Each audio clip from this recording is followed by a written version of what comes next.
Hola, ¿cómo están hermanos? Bienvenidos, muy buenas noches. Bienvenidos a la clase de hoy. Vamos a estar más que nada hablando del tema del postmilenialismo en este tiempo. Hace, hace unos días terminé una clase online y estaba pasando por viendo mi feed de Facebook y había un video justamente en vivo de uno de las personas que estaban mis amigos. Y era un video justamente hablando de este tema del postmilenialismo. Eh, Realmente era parte de una serie de videos sobre escatología y básicamente estaba viendo el tema de qué es el postmilenialismo y por qué no es válido. La persona que estaba haciendo este video era Pastor Winston Medina. Ahora, antes de empezar, quiero dejar claro que yo, o sea, no conozco al pastor Medina, no tengo nada en personal, nada personal contra él, ni nada por el estilo. Pero en este tiempo voy a estar respondiendo a este video que él hizo, justamente porque creo que es importante en relación a tener, cuando nosotros vamos a presentar una postura, poder tener una visión clara de qué es lo que enseña una escuela particular de escatología en este caso. Obviamente, en este tiempo mi propósito no es ni siquiera refutar el amilenialismo. Sé que el hermano, el pastor, es amilenialista, pero ese no es el propósito de este tiempo.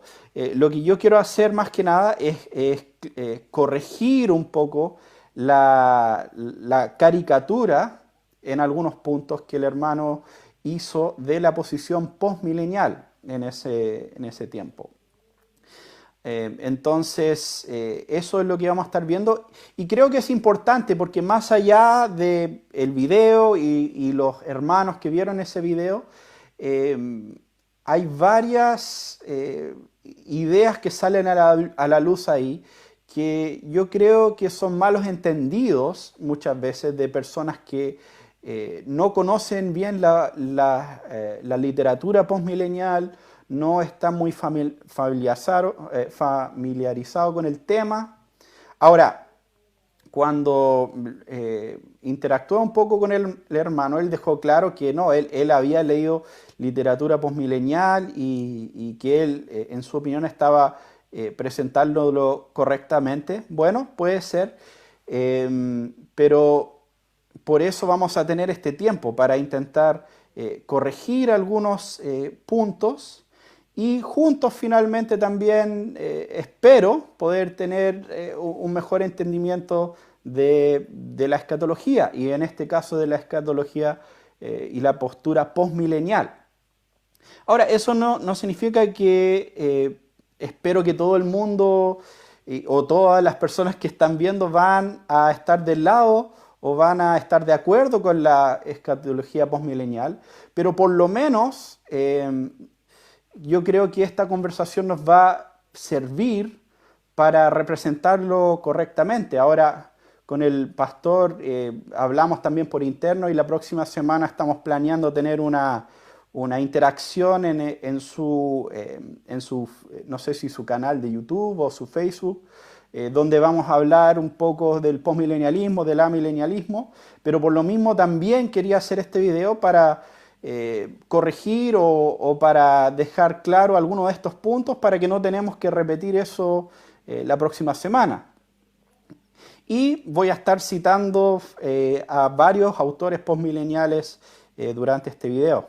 Bueno, un saludo a los que se han ido conectando, a Yeyo Yaspet, al Pablo Martínez, un saludo al Pablo Flores, Figueroa, y a todos los demás que están siendo parte de esta transmisión. Y bueno, como siempre, si tienen preguntas o comentarios, pueden ir dejándolo ahí en la sección de comentarios y cuando tengamos un momento vamos a estar hablando de eso. Muy bien, vamos a entrar directo. Voy a estar reproduciendo algunas partes del video del hermano. y vamos a estar respondiendo a eso. Entonces, veamos a ver una parte de este video. Voy a ponerme el audífono para escuchar. Vamos a ver un pedacito acá. Ya, muy bien, ahí está. Bueno, ahora vamos a ver cómo vamos a hacer para refutar el postmilenialismo. Como alguien lo comentaba al principio, no es muy difícil refutar el postmilenialismo. Bueno, este tipo de comentario tristemente no es algo tan... es algo bastante común. En mi experiencia, cuando he visto personas, y es interesante y un poco triste por un lado, porque muchos de la escuela amilenial, hoy en día, por alguna razón que realmente no entiendo, tienen esta impresión del postmilenialismo, de que el postmilenialismo es algo fácil de refutar, de que es algo muy sencillo y de hecho estaba el otro día viendo el muro de otro hermano de Yeyo Yaspet que está conectado también y algunos amilenialistas estaban comentando sobre en su muro porque había hecho un comentario en relación a la teología postmilenial y eran... Ahora, mira, entiendo que en algunos de estos casos quizás eran amigos, quizás estaban bromeando, no sé, puede ser, pero eran comentarios bastante despectivos. Un hermano dijo, por ejemplo, cuando seas grande vas a cambiar o vas a aprender realmente. Otra persona dijo, parece que falta escuchar una buena serie del tío Augustus, refiriéndose, me imagino, a Augustus Nicodemos, donde se demora 5 minutos y hablando pausado en aplastar la postura postmilenial. Entonces, este tipo de comentarios es muy común. Otro también después comentó ahí un pastor, asimismo es toda la argumentación que está conquistando tantos corazones en Chile, en otros países nada, demasiado fácil contra argumentar. Ahora, es interesante porque una de las acusaciones más comunes en contra del postmilenialismo es el triunfalismo, que somos muy triunfalistas. Pero en este caso, irónicamente, me parece que los amileniales suenan bastante más triunfalistas. Suena básicamente como si toda persona decente, con educación, debería ser amilenial. O sea, ni siquiera es un tema de que se puede conversar, es la postura y si no eres de esa postura es simplemente porque te falta educación, porque eres ignorante. De hecho, y esto es bastante irónico porque en preparación de esta clase, cuando publiqué la invitación, un pastor, al parecer, escribió en el folleto de esta clase, dijo, lo voy a poner acá, no hay ni pre ni post milenio. Apocalipsis es libro simbólico, jamás literal. Error de líderes sin formación teológica. Entonces, ahora, obviamente, no estoy diciendo que el pastor Winston Medina es responsable por los comentarios de estas otras personas. De hecho, hasta donde yo sé, ni siquiera se conocen. Pero es interesante nomás observar en muchos casos una cierta arrogancia, yo diría, del caso de muchos amileniales, no todos, obviamente, en cuanto a la teología postmilenial. Y da la impresión, de cierta manera, que los postmileniales casi son como los terraplanistas del mundo escatológico.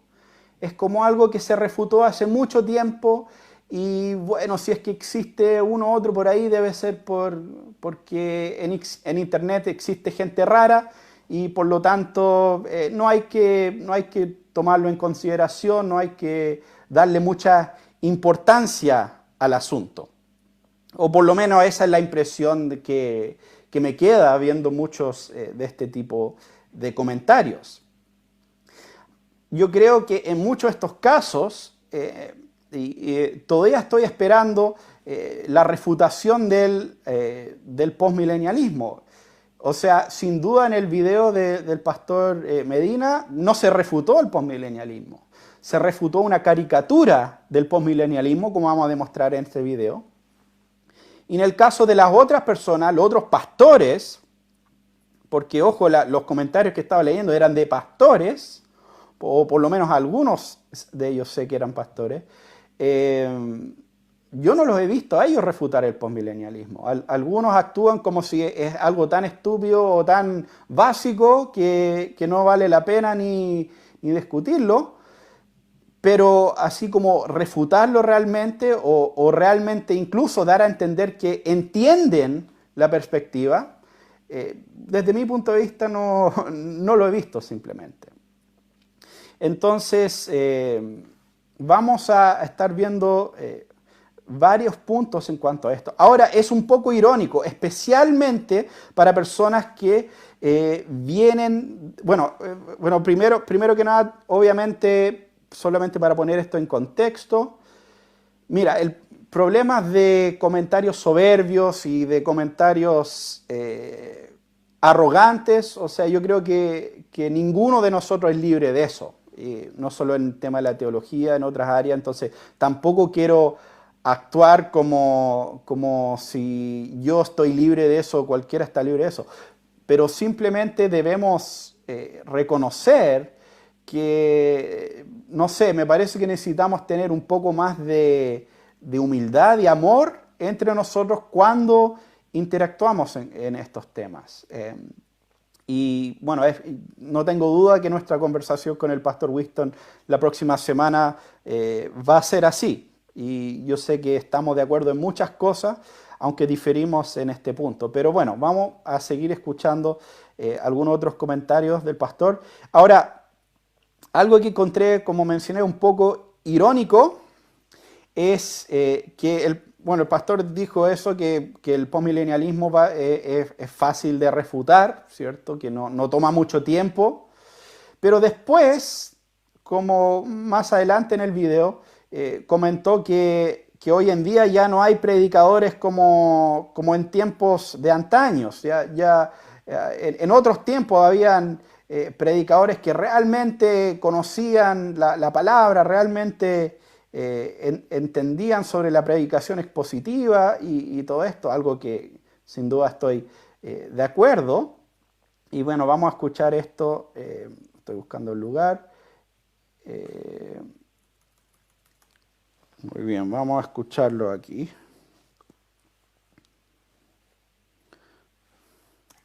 Así que, queridos hermanos, ya concluyendo, porque les dije que esta clase iba a una era dorada de prosperidad espiritual y de conversión mundial.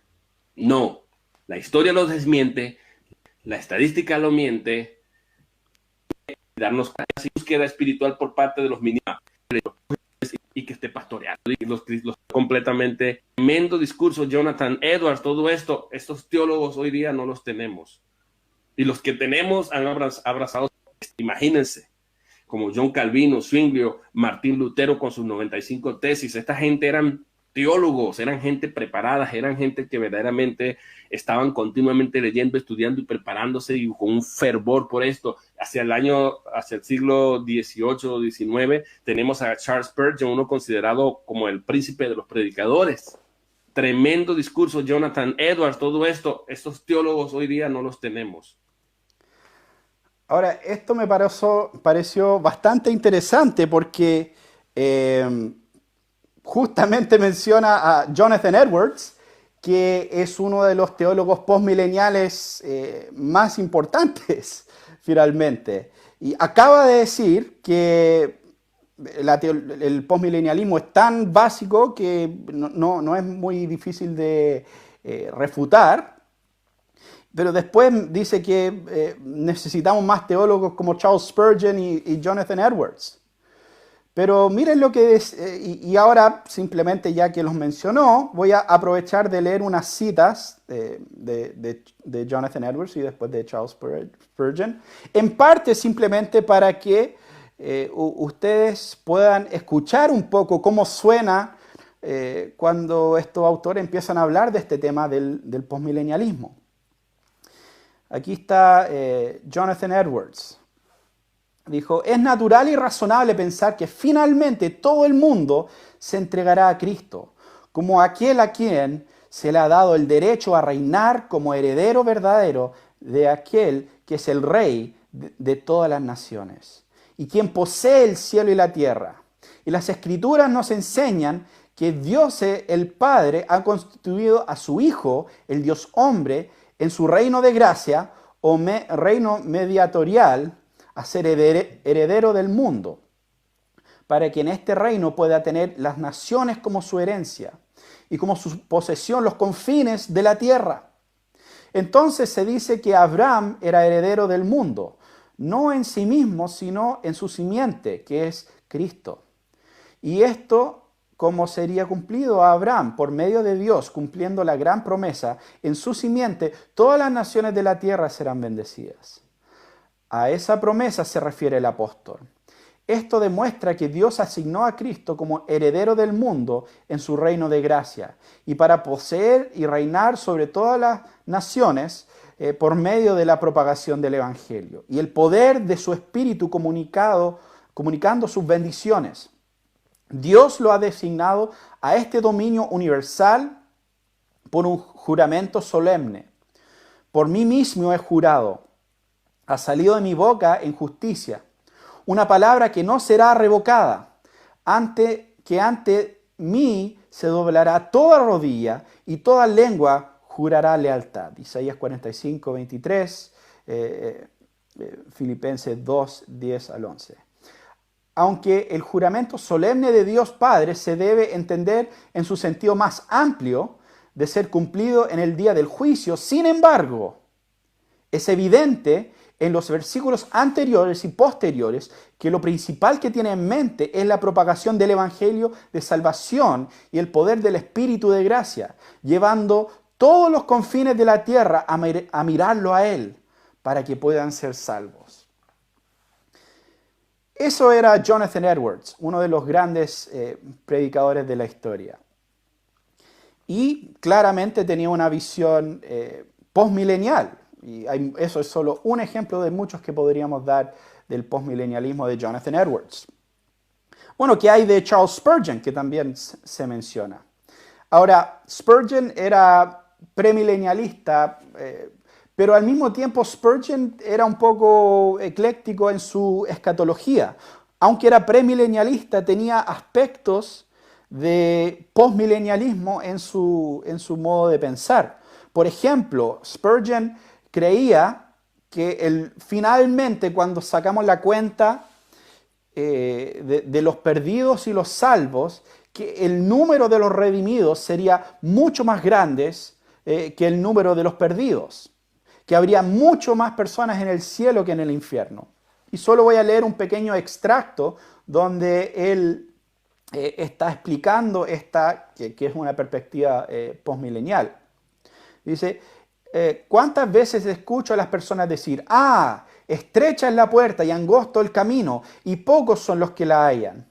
Habrán pocos en el cielo, la mayoría se perderá. Amigo, difiero contigo. ¿Crees que Jesús dejará que el diablo gane? ¿Que dejará que el diablo tenga más en el infierno de los que habrán en el cielo? No, es imposible, porque entonces Satanás se reiría de Cristo. Habrán más en el cielo que entre los perdidos. Dios dice que habrá un número que nadie puede contar que serán salvos, pero nunca dice que habrá un número que nadie puede contar entre los perdidos. Habrá una multitud que nadie puede contar en el cielo. Entonces aquí, aunque Spurgeon sí tenía una especie de visión premilenialista, también tenía este elemento de una esperanza puritana, una esperanza postmilenial en sus escritos. Entonces mi pregunta es bastante sencilla, o sea, si necesitamos más predicadores como estos, ¿por qué ignoramos lo que dijeron?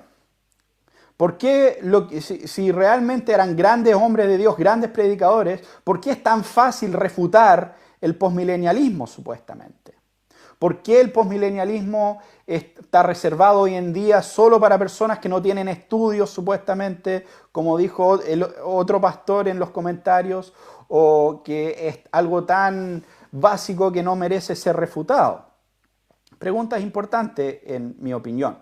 Y honestamente creo que es algo un poco vergonzoso para muchos reformados, especialmente porque cuando empezamos a pensar en grandes predicadores en la historia, muchos de ellos eran posmileniales.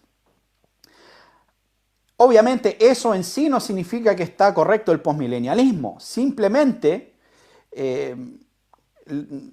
quiero señalar que los posmilenialistas no son los terraplanistas de la escatología. Ese es lo único que estoy buscando como ver con estos comentarios.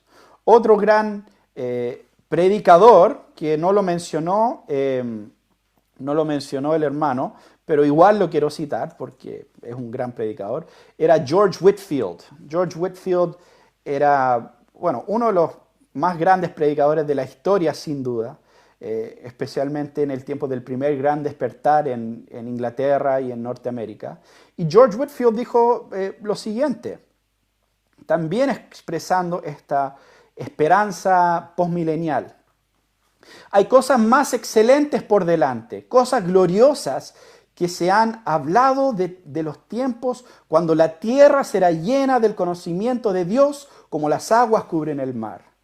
Hay una expectativa general entre el pueblo de Dios, cuando el muro de partición entre judío y gentil será derribado y todo Israel será salvo.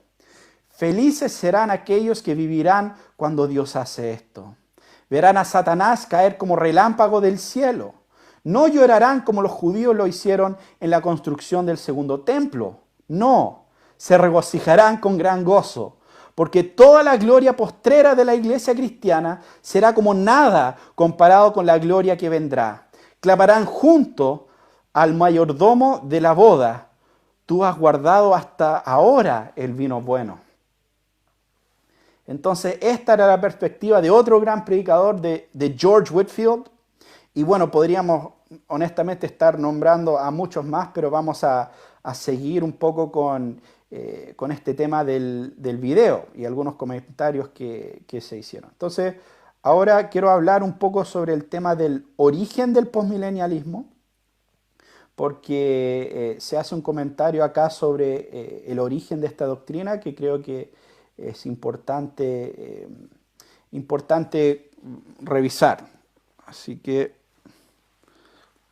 vamos otra vez. Y analizamos y tratamos de buscar un rastro histórico hacia atrás, y aquí viene mi refutación. Antes del año 1600, esta escuela verdaderamente no se conocía. Esta escuela tomó ciertos rasgos del sistema histórico que es el milenialismo, tomó ciertos rasgos, ciertas cosas las adoptó para ellos y desarrollaron un sistema nuevo, novedoso, agregando 2 o 3 elementos más al sistema, y así fue que crearon el sistema postmilenialista. El señor Daniel Whitby, creo que había un hermano de él que participó en el desarrollo de este sistema escatológico. Ok, entonces la afirmación aquí del pastor Winston es que Daniel Whitby era el fundador, el que desarrolló el postmilenialismo, y que amilenialismo era el sistema histórico. Vamos a considerar esas preguntas un poco. Primero, bueno, quiero mencionar un libro que salió hace poco tiempo, que es bastante bueno, que está disponible en español, que se lo recomiendo, que se llama Él tendrá el dominio, de Kenneth Gentry, y fue traducido hace poco y es una presentación de postura postmilenial, y yo creo que en este momento es probablemente el mejor libro que hay disponible en cuanto a este tema en español. Pero voy a leer un poco de este libro en cuanto a esta propuesta, que Daniel Whitby era el fundador de esta doctrina. A ver, la página 85.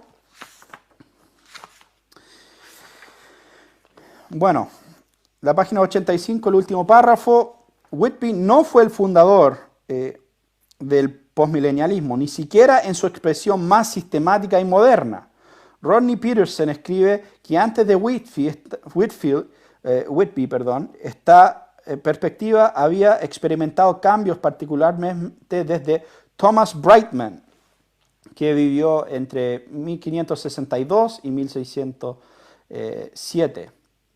El amilenialista Venema está de acuerdo. Brightman es considerado más bien uno de los primeros postmilenialistas, y él fue antes de Whitby. De hecho, Whitby, el artículo que escribió fue, me parece, en 1703. Entonces ya entrando al siglo XVIII. Pero obviamente Brightman estuvo mucho antes que él. Incluso ahí también hay otros autores, más que nada de la corriente como reformada, que podemos nombrar, que fueron sin duda parte importante de esta doctrina, como varios. Por eso, por ejemplo, está el libro de Ian Murray que se llama La Esperanza Puritana, porque muchos de los puritanos eran postmileniales, de hecho. Entonces podríamos hablar de Thomas Goodwin, John Owen, William Gouge, John Cotton, Thomas Brooks, John Howe, William Perkins. Hay muchos autores puritanos que tenían esta perspectiva postmilenial, y fue bastante antes de Whitby. Ahora, una de las razones por qué muchas veces se cita a Whitby es porque Whitby era unitario. Entonces Whitby creía en doctrinas heréticas en cuanto a la Trinidad. Entonces, de cierta manera, algunos, no digo necesariamente del caso del hermano, intentan desacreditar el postmilenialismo atribuyéndolo a Whitby. También voy a leer un poco de una cita del libro de Keith Matheson, que lamentablemente no está disponible en español, pero si leen en inglés, y si alguien quiere traducir, yo creo que uno de los mejores introducciones al tema del postmilenialismo. Es cortito, pero tiene mucha información y abarca ampliamente el tema del postmilenialismo, y todo es tan largo. ¿Cuántas páginas? Tiene como 270 páginas, algo así. Muy buen libro, pero en la página 45 menciona aquí a Daniel Whitby.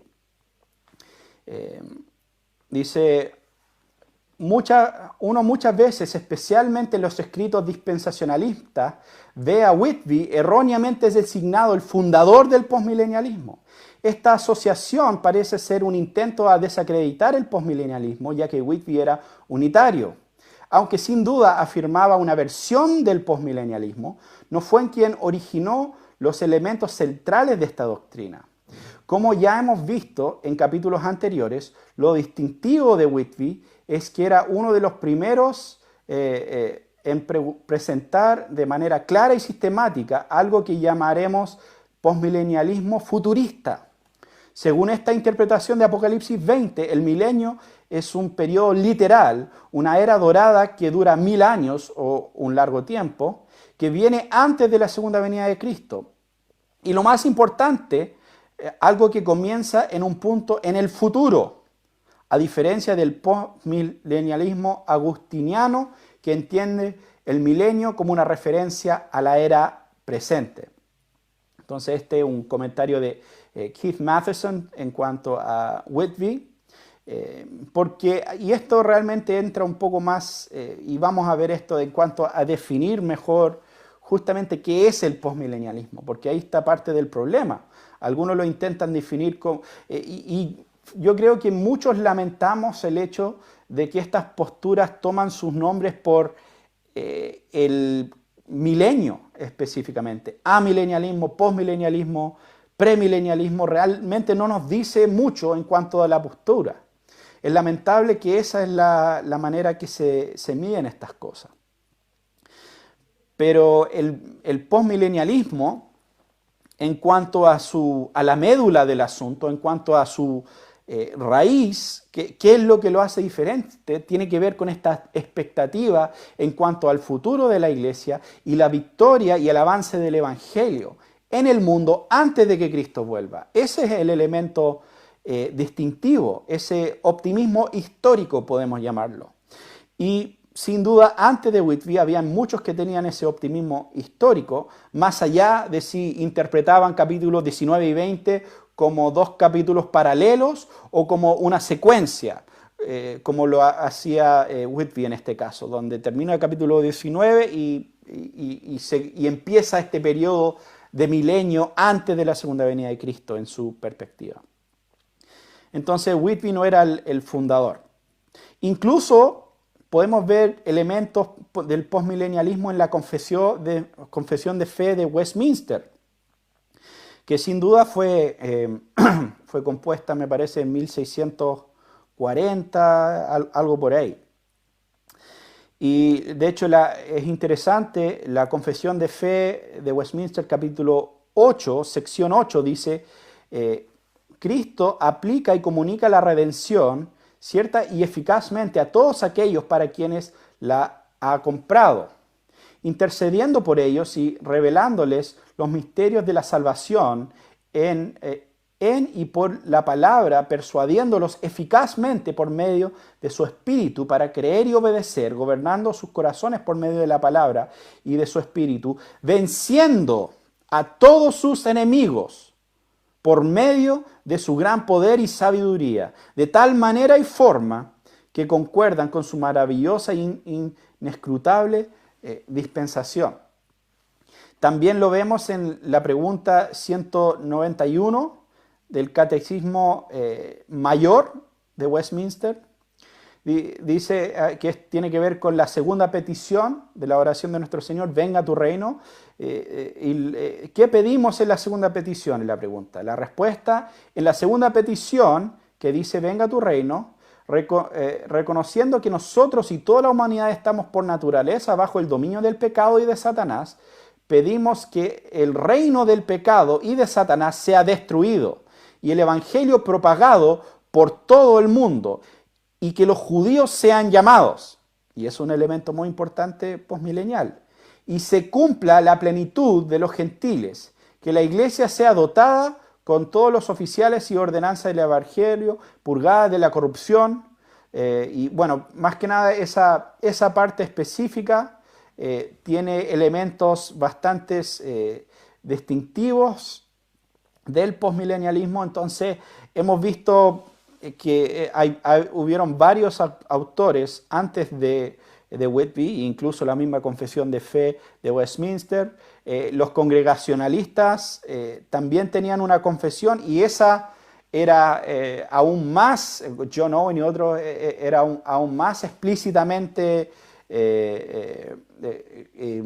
postmilenial en lo que describía. Muy bien, ¿y qué hay de esta idea que mencionó el pastor de que el amilenialismo es la postura histórica? Esto es algo que escuchamos muchas veces y es bastante común. Ahora, yo creo que es interesante esta pregunta porque justamente donde hay la dificultad en esta conversación es con el tema de definiciones. En este caso creo que Keith Matheson en su libro hace un comentario muy acertado en cuanto a este punto. Voy a estar, y solo para entre paréntesis, voy a estar citando autores. ¿Por qué? Porque el pastor hizo una presentación de lo que él cree que es el postmilenialismo.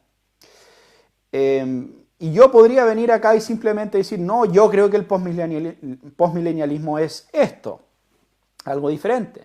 pero yo prefiero tomarme el tiempo de citar autores postmileniales para mostrar que lo que estoy diciendo es lo que han dicho otros muchas veces, finalmente. Entonces, cuando vamos a hablar de la postura postmilenial, tenemos que leer a autores postmileniales. Entonces, mira lo que dice Matheson en relación a Berkhoff. Berkhoff hace la afirmación que es repetida por muchos, que desde el segundo siglo el amilenialismo ha sido la perspectiva más aceptada, es la única perspectiva expresada o sugerida en las grandes confesiones de la Iglesia y siempre ha sido la perspectiva predominante en el contexto reformado. Esa es la afirmación de Berkhoff. Esta afirmación es errónea por varias razones. En el primer lugar, el origen del término amilenialismo en sí es bastante reciente. Antes del siglo XIX, amilenialismo y postmilenialismo no se distinguían categóricamente en manera cuidadosa. Segundo, cómo se entiende el amilenialismo en el siglo XX conlleva ciertas connotaciones que no siempre estaban presentes en el contexto reformado. Como ya observamos en este capítulo, mucho de la escatología reformada entre los siglos XVI y XIX era confiado y optimista en cuanto al éxito mundial del Evangelio en el futuro antes de la segunda venida de Cristo. Los amilenialistas modernos no comparten ese optimismo. Tercero, porque presenta un cuadro incompleto. La declaración de Berkhoff revela una confusión fundamental en cuanto a cómo definir postmilenialismo y amilenialismo. Si el amilenialismo se refiere solo en relación a una exégesis particular de Apocalipsis 20, según cual el milenio es concurrente con el siglo actual, entonces es correcto decir que el amilenialismo ha sido la posición histórica de la Iglesia. Sin embargo, ya que muchos postmilenialistas están de acuerdo con esa exégesis, no puede por sí solo ser el elemento distintivo del amilenialismo. Lo que Berkhoff no deja claro es que la naturaleza y el resultado del milenio, no cuando ocurre, son lo que diferencia el amilenialismo del postmilenialismo. Además, como ya hemos mostrado, han habido más que suficientes ejemplos de optimismo en el cristianismo histórico para que consideremos declaraciones como las de Berkhoff bastante dudables. Entonces, vemos que incluso en grandes teólogos como Berkhoff hay esta confusión muchas veces en cuanto a cómo definir el postmilenialismo y el amilenialismo en este caso. Y lo que no entiende Berkhoff y lo que no entienden muchos es que el postmilenialismo no se define por una interpretación específica de Mateo o del libro de Apocalipsis y menos del capítulo 20 de Apocalipsis. Hay postmileniales que ven el capítulo 20 y el milenio como hablando de toda la era de la Iglesia entre la primera y segunda venida de Cristo. Hay otros que lo ven como un periodo futuro, pero eso no es el elemento que lo distingue. Lo que lo distingue es el optimismo histórico, la esperanza de que la Iglesia va a ser victoriosa en el proyecto de predicar el Evangelio a todas las naciones. Y como bien señala Matheson, incluso el término amilenialismo es un término muy moderno. De hecho, es más nuevo que incluso el postmilenialismo en este caso. No estoy totalmente seguro, no pude encontrar la cita, pero creo que era Voss el que primero usó este término amilenialismo. Podría estar equivocado, si alguien sabe, sería interesante. Ahora, también Loraine Boettner, otro autor importante postmilenial y reformado, menciona que el amilenialismo como sistema no fue claramente desarrollado o agresivamente presentado hasta tiempos muy recientes. Entonces, hoy también vale mencionar otro punto. Y este es algo que la gente, hay mucha confusión en cuanto a esto. Porque algunos confunden la visión del milenio, amilenialismo, postmilenialismo, premilenialismo, con nuestra perspectiva o con la perspectiva que uno tiene en cuanto a la interpretación del libro en general de Apocalipsis. Y eso es otra pregunta. Y en eso hay 4 posturas principalmente. Hay futurismo, ¿cierto? Que ve las profecías de Apocalipsis como siendo cumplidas en una futura tribulación principalmente, antes de la segunda venida de Cristo. También hay una perspectiva historicista, que era la perspectiva más común entre los reformadores, que ven Apocalipsis siendo cumplido de manera progresiva a través de toda la historia de la iglesia. Pero por otro lado está la perspectiva preterista, que ve, o preterista parcial, ortodoxo, que ve Apocalipsis principalmente cumplido en el pasado, en la destrucción del templo. Y después está la postura idealista.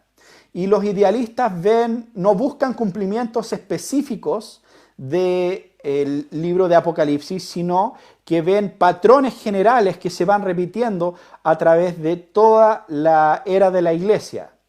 Entonces, cuando, no sé, leen sobre la marca de la bestia, no están esperando que literalmente algún día hay un microchip y que hay una marca literal que va a ser la marca de la bestia, sino que, por ejemplo, creen que la marca de la bestia tiene que ver con un tema más espiritual, con las acciones de las personas, con su forma de pensar, en contraste con el sello del Cordero, que sella a los redimidos. Entonces, ven Apocalipsis de manera más espiritual, por eso se llama la interpretación espiritual o la interpretación idealista. Pero esa interpretación es bastante moderna. Los amileniales en otros tiempos no eran idealistas. Por eso mismo es un poco anacronista decir que el amilenialismo era la postura.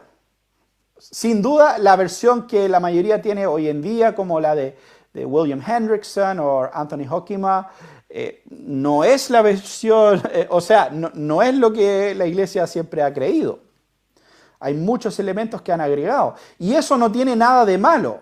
O sea, es solo importante observar de que esta idea de que no, la iglesia siempre ha creído amilenialismo, realmente no refleja la realidad. Y debemos ser claros en eso. Incluso cuando vamos a Agustín, que por muchos es visto como el padre del amilenialismo.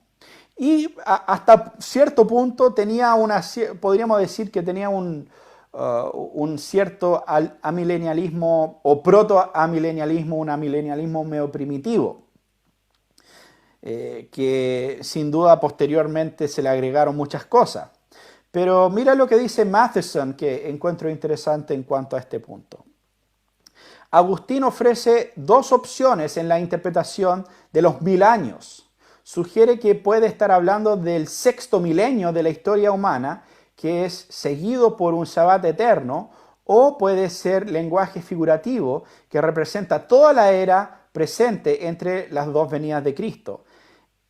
El rechazo de Agustín hacia el premilenialismo o el quialismo y su interpretación figurativa de Apocalipsis fue una influencia importante y estableció el parámetro exegético para el amilenialismo y el postmilenialismo.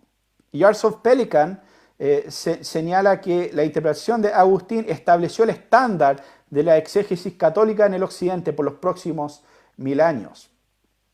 Entonces, en ese sentido podemos ver que en cierta manera Agustín, podemos ver las raíces del a y del postmilenialismo en los escritos de Agustín.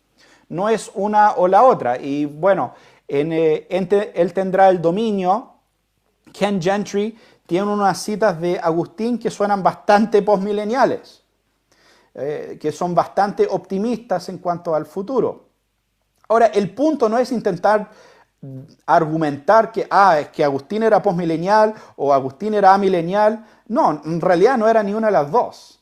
Es anacronista aplicar hacia atrás muchas de nuestras definiciones modernas. Podemos ver elementos de cada uno ahí, pero es un poco reduccionista esta idea de que no, el amilenialismo era la perspectiva.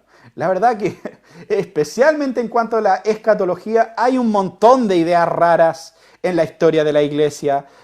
Agustín y todos los demás intérpretes tenían ideas muy diferentes en muchas cosas a nosotros. Seamos postmilenialistas, amilenialistas, premilenialistas, eran diferentes en muchas cosas. Entonces, debemos tener cuidado con esto, de cómo intentar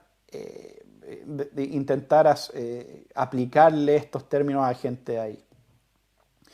Muy bien. Otro punto que mencionó el pastor Medina durante la presentación tenía que ver con este tema de la tribulación. Y estaba hablando del postmilenialismo y cómo el postmilenialismo ve este tema de tribulaciones.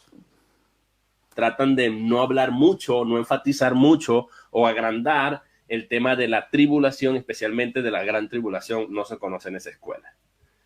La segunda creencia es que ellos creen en una...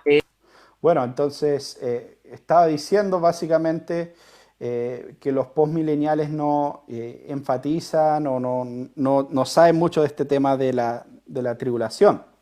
Ahora, creo que se estaba en ese caso refiriendo a la gran tribulación, y si es así, no es necesariamente que no enfatizamos ese punto, es simplemente que tenemos una interpretación diferente en cuanto a cuándo ocurre esa gran tribulación.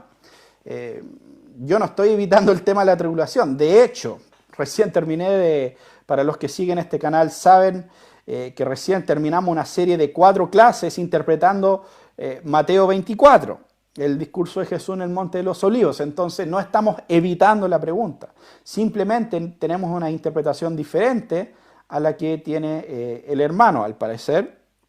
Y creemos que cuando Jesús dijo, esta generación no pasará hasta que todas estas cosas ocurran, estaba diciendo que esa generación, estas cosas se cumplirían en esa generación, básicamente. Por lo tanto, no buscamos una futura gran tribulación.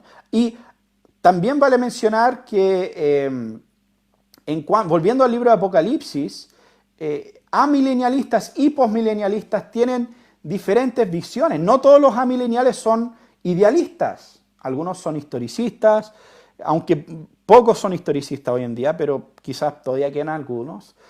Y algunos son incluso preteristas. De hecho, la otra vez querían que hiciera, propusieron que hiciera un debate con otro hermano que es amilenial preterista. Decían, hagan un debate. Y yo decía, bueno, ¿y de qué vamos a debatir? Estamos de acuerdo en muchas cosas. Tienen que proponer algo específico. Porque no todos los postmileniales ni todos los amileniales piensan igual. Hay amileniales que son preteristas, historicistas, hasta creo que Abby Kuyper era amilenial futurista. Entonces, incluso existen amileniales futuristas, aunque sin duda son una minoría. Entonces, definir el amilenialismo como equivalente al idealismo es un error, simplemente, porque podemos hablar de Jay Adams, por ejemplo, una milenial que ha escrito varios libros, que es preterista. Y por otro lado, podemos hablar de postmileniales como R.J. Rushdoony, que era idealista y postmilenial. Podemos hablar de postmileniales la mayoría de los más antiguos eran historicistas y postmileniales, y muchos modernos son preteristas postmileniales como Kenneth Gentry, Gary DeMar y varios, Marcellus Kirk y otros. Entonces, hay un poco de confusión en cuanto a esto. Pero volviendo al tema de la tribulación, en algunos comentarios del hermano, deja con esta impresión que, no sé, que estamos evitando el tema de la tribulación, que somos optimistas y no queremos pensar en esas cosas feas como sufrimiento. Entonces, es como que no tenemos la fortaleza mental, ¿cierto?, para pensar en cosas feas. Entonces evitamos temas de tribulación a toda costa. Y bueno, menciona algo similar después. Porque se parecen, el amilenialismo cree que aunque estamos reinando también estamos sufriendo. El postmilenialismo no resalta ni enfatiza en la tribulación, más bien un progreso hasta alcanzar el clímax de la era dorada o el milenio, que no es literal, sino simbólico. Ok, entonces, claro, dice que el amilenialismo resalta o cree que estamos sufriendo, aunque estamos reinando. El postmilenialismo no enfatiza, no resalta ni enfatiza. Ahora es interesante ese punto, porque yo no sé cómo él sabría si es que pastores postmileniales resaltan o no el sufrimiento. Obviamente quizás en los escritos escatológicos no resaltan el sufrimiento porque no esperamos el cumplimiento de ciertas catástrofes al fin del mundo. No estamos, las catástrofes no son como no son nuestros marcadores de, mira, ahora Cristo viene porque están ocurriendo cosas malas, porque hay una pandemia, debe ser el fin del mundo. No, esa no es nuestra perspectiva. Por lo tanto, si estamos escribiendo de escatología, no vamos a mencionar ese aspecto del sufrimiento. Pero eso está muy lejos de sugerir que, de cierta manera, los postmileniales no saben de sufrimiento. O sea, solo cosa de leer las biografías o de teólogos postmileniales, de misioneros postmileniales como David Brainerd, ¿cierto? Misionero a los nativos americanos, murió joven, ¿cierto? Nunca se casó, murió de tuberculosis en la casa de Jonathan Edwards. Se iba a casar con la hija de Jonathan Edwards, que lo estaba cuidando, pero, y si se hubiera recuperado, se hubieran casado, pero falleció a los 29 años, joven, y la hija de Jonathan Edwards, con la que se iba a casar, que lo estaba cuidando cuando estaba enfermo, falleció unos meses después porque se había contagiado de la misma enfermedad. Entonces, no solo vemos tribulación en la vida de Brainerd, vemos tribulación en la vida de Jonathan Edwards en sí, la muerte de su hija y cuántas otras cosas. Edwards publicó el diario de Brainerd y fue un libro muy vendido, muy conocido. Inspiró a otras personas a las misiones como William Carey, que fue misionero a India, conocido como el padre de las misiones modernas, otro postmilenial que fue a la India de misionero, pasó el resto de su vida predicando el evangelio, viendo pocos resultados tangibles, pocas conversiones, pero aún así tenía la esperanza postmilenial de que el evangelio iba a conquistar el mundo, que la predicación de la palabra iba a transformar el mundo, y por eso él estaba ahí, aunque estaba sufriendo en ese tiempo. Él no desconocía el sufrimiento. Y después otros misioneros que podríamos estar aquí todo el resto de la hora hablando de diferentes personas. Solo quiero mencionar a David Livingstone, otro misionero a África, el cual mencioné también y sale en el documental que hice.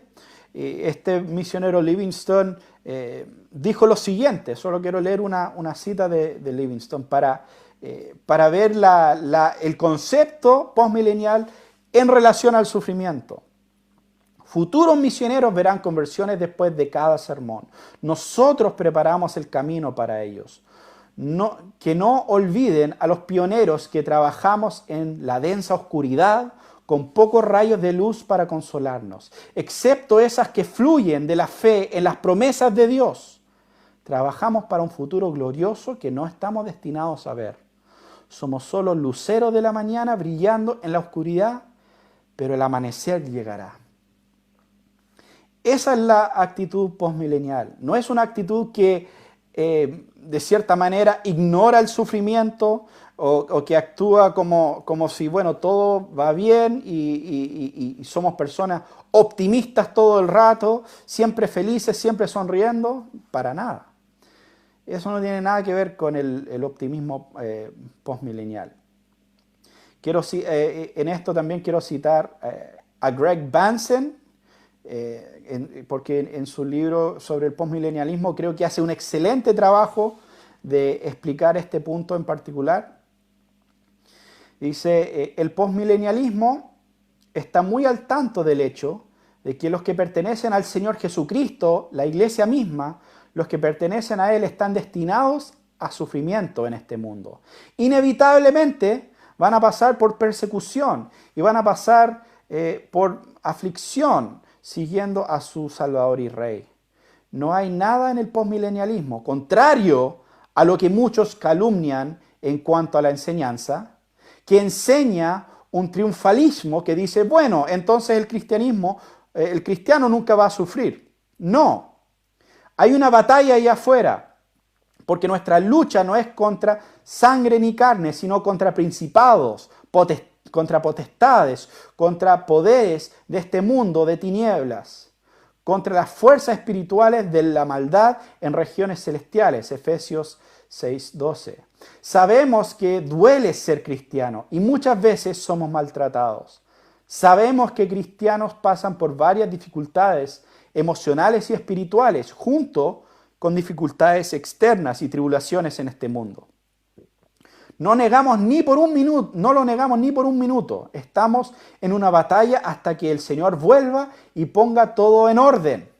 Lo que sí negamos es que estamos del lado perdedor de esa batalla. Y este es el punto importante. Los Estados Unidos ganó la Segunda Guerra Mundial, no solos, pero estábamos del lado victorioso. ¿Acaso esto llevaría a alguien a concluir que nadie en los Estados Unidos sufrió durante la Segunda Guerra Mundial? Por supuesto que no. Nuestros soldados sufrieron, los soldados alemanes sufrieron y otros también. ¿Entienden lo que quiero decir? Cualquiera que va a la guerra va a sufrir, es una batalla. Pero eso no significa que los dos lados pierden. Un bando sufre y gana, el otro lado sufre y pierde. Como postmileniales no estamos negando el sufrimiento, estamos negando la idea de que vamos a perder. Estamos negando que estamos en el lado equivocado de la historia. Afirmamos y estamos al tanto en nuestras propias vidas de manera muy dolorosa que si le perteneces a Cristo, al Señor Jesucristo, pasarás por persecución. Vas a ser afligido en este mundo. Entonces no estamos silbando en la oscuridad o participando en una especie de positivismo ingenuo. Eso no es postmilenialismo. Y sin duda Bansen era una autoridad para hablar de sufrimiento. Él tenía problemas del corazón toda su vida y terminó muriendo joven, bastante joven, en 40 y tantos años, dejando atrás su familia. Y cuántas otras cosas pasó por su vida. Entonces no estamos hablando de un positivismo ingenuo que actúa como que todo está bien y nada está mal, lo voy a decretar, lo voy a ¿cierto? Voy a pensar ideas positivas y todo va a estar bien. Para nada, eso no tiene nada que ver con el postmilenialismo en ese sentido. Y bueno, una de las objeciones que muchos tienen en cuanto al tema tiene que ver con el pesimismo, porque los postmileniales decimos que la postura amilenial y premilenial son pesimistas. Y dicen, no, eso no es justo, nosotros somos muy optimistas y no nos gusta que nos traten de pesimistas. Ahora, el problema con eso es que quizás están mal entendiendo a qué nos estamos refiriendo cuando hablamos de pesimismo. Yo no estoy diciendo, por ejemplo, que el pastor Medina es pesimista. De hecho, me parece, no lo conozco bien, pero lo poco que veo en sus videos parece un tipo bastante alegre. No lo veo como alguien especialmente pesimista. Y quizás incluso yo soy más pesimista, dependiendo a quién le preguntas, supongo. Bueno, pero eso no tiene nada que ver con el optimismo o el pesimismo histórico. Porque el amilenialismo y el premilenialismo son pesimistas en cuanto al éxito del evangelio en la historia antes de la segunda venida. Creen que el evangelio o la iglesia no va a ser exitosa antes de que Cristo vuelva. Y el resultado de la batalla, y tampoco va a ser exitoso en el resultado de la batalla entre los hijos de Dios y los hijos de Satanás, que finalmente Satanás va a ser victorioso en cuanto a esa batalla, antes de que Cristo vuelva. Y bueno, después Cristo va a volver y va a derrotar a Satanás, pero al final de la historia, después de la historia, en la historia la iglesia no va a triunfar según estas otras posturas, en cuanto a este conflicto histórico entre Satanás y Cristo. Entonces, bueno, hay algunos puntos también que mencionó el hermano en cuanto a cómo el postmilenial ve esta idea de la era dorada. Ahora, algunos incluso tienen problema con esta palabra era dorada. Yo no tengo problema con ese término. Y básicamente la era dorada se refiere a un periodo donde vemos muchas veces en la Escritura donde la tierra está llena de la gloria de Dios como el agua cubre el mar, donde las naciones mayoritariamente en cuanto a sus poblaciones están entregadas a Cristo, el mundo es cristianizado. Eso es lo que esperamos como posmileniales. Pero la caricatura o la descripción que se hace de esto no siempre es muy acertada. Por ejemplo, acá el hermano habla justamente de esta era dorada postmilenial. Cristianizado. Habiendo dicho esto, ellos dicen que eso ocurre porque el Señor está purificando a su iglesia. Entonces ellos creen que la iglesia va a alcanzar una pureza total en este tiempo, y esta etapa de la era dorada es lo que ellos conocen como el reino milenial. No es literal. Entonces, el hermano aquí está diciendo que nosotros creemos que la iglesia en el milenio va a llegar a una pureza total. Más adelante también, no lo voy a reproducir por tema de tiempo nomás, dice que el mundo va a ser mejor y el reino de Cristo va a ser más visible. Entonces llegará el momento en que alcanzamos el clímax, que es la era dorada, y eso es verdaderamente el reino de Dios a todo dar. Entonces usa este lenguaje de pureza total, del reino de Dios a todo dar, y eso simplemente no es lo que creen los postmilenialistas. Esta cita de Loraine Boettner, un teólogo postmilenial importante, deja ese punto bastante claro. Parece haber una impresión general que cuando hablamos de un milenio nos referimos a un tiempo cuando el mundo será sin pecado o prácticamente sin pecado. Sí, creemos que vendrá un tiempo cuando el mundo en general será cristiano, un tiempo cuando Satanás ya no podrá engañar las naciones, pero no creemos que el reino en este mundo, aún en su poder y plenitud milenial, será un estado perfecto o sin pecado. Tampoco creemos que cada persona será cristiano. Sin embargo, es común encontrar a escritores pre- y amileniales infiriendo o declarando que estas son doctrinas del posmilenialismo, usando términos como perfección ideal, un mundo perfecto, convertir a cada individuo, y perfección sin pecado, para describir la postura posmilenial. Ningún posmilenial representativo enseña esas cosas. Sin duda, no fue la enseñanza de Hodge, Dabney, Shedd, Strong, Snowden o Warfield. Tampoco es la enseñanza de las Escrituras. Perfección sin pecado pertenece solo a la vida celestial. Mientras una persona permanece en el mundo, aun si es una persona cristiana nacida de nuevo, restos de la vieja naturaleza se aferran a él y cae hasta cierto punto en cosas como deseos egoístas, envidia, celos, impaciencia. Todos tenemos oportunidades de decir junto a Pablo, pues no hago el bien que deseo, sino el mal que no quiero. Eso practico. La santificación es un proceso que no se completa hasta la muerte. Por tanto, que el mundo presente continúa, todos los que nacen en él son miembros de la raza caída y pecaminosa. Son llevados a conocer a Dios salvíficamente y a vivir una vida justa solo por el poder regenerador y santificador del Espíritu Santo.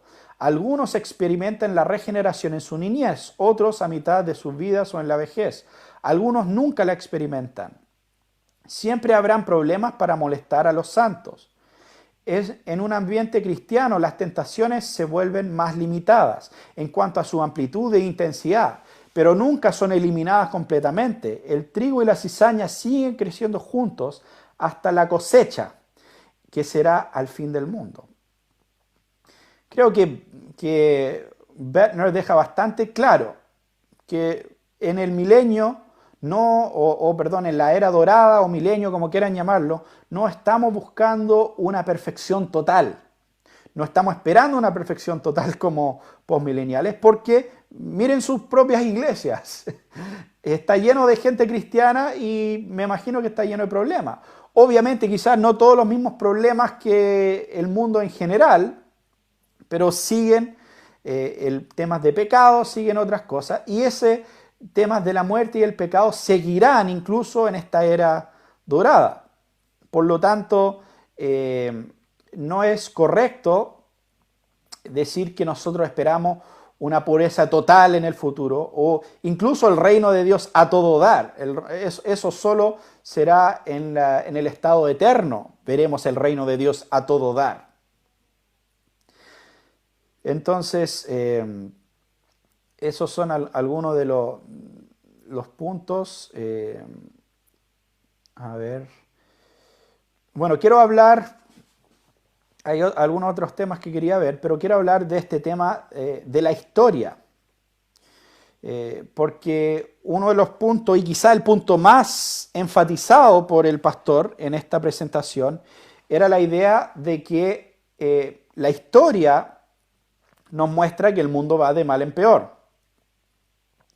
y que esto era simplemente algo evidente. Esto era gran parte de hecho pasó en la mayor cantidad de tiempo. No refutó el posmilenialismo desde un punto de vista bíblico. De hecho, por lo que recuerdo, el único pasaje que mencionó era Mateo 24, y Marcos 13 y Lucas 17, sin meterse en los pasajes, pero los mencionó como, mira, ahí está la tribulación, entonces por eso está agarrado el posmilenialismo. Pero en ningún momento se metió más en eso, pero la mayoría de su tiempo lo pasó diciendo que el posmilenialismo estaba mal porque todos sabemos que la historia va de mal en peor, que los tiempos son terribles hoy en día. Entonces, a ver. Y prevén un mundo que va a ser totalmente cristiano en el futuro. Bueno, esa es la era dorada, pero eso también es incorrecto y está totalmente equivocado porque contradice la historia desde el año 1600 que se estableció este postulado o este sistema escatológico. La historia lo va a desmentir. número uno. Y no solamente la historia, sino la estadística.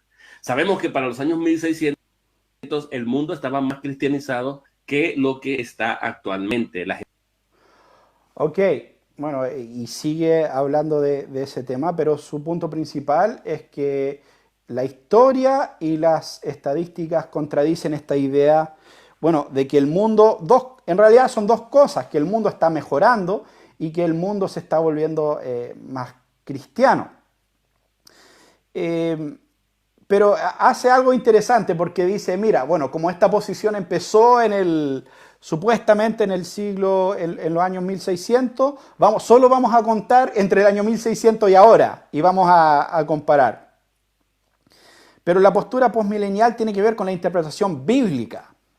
La Biblia fue escrita hace 2000 años, y por lo tanto, lo que dice, lo que enseña el postmilenialismo, no tiene que ver con los últimos 300 o 400 años, tiene que ver con toda la era de la iglesia, finalmente. Entonces, es bastante arbitrario decir, no, mira, vamos a ver si la historia va mejorando, pero solo entre el año 1600 y el año 2020.